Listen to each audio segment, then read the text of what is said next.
היה המון תסכול, היה המון קשיים להתמודד עם רצונות לעשות משהו, והכוח שמושך אותך למטה לא לעשות את זה.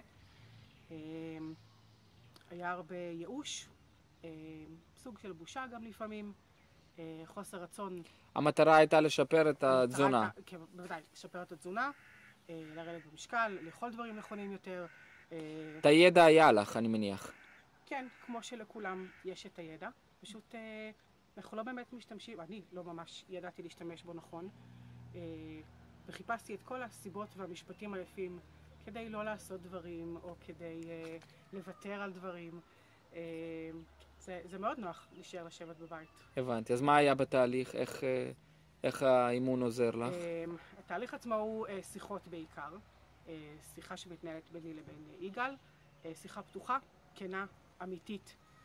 שיחה מאוד משקפת, שעזרה לי להבין, עזרה לי להגיע להמון תובנות אישיות. התשובות בשיחה נמצאות אצלי או אצלך? התשובות אצלי. הוא פשוט עזר לי להבין אותם, להוציא אותם החוצה, להגיד אותם בקול רם. ברגע שאתה אומר דברים בקול רם, הם מקבלים משמעות אחרת.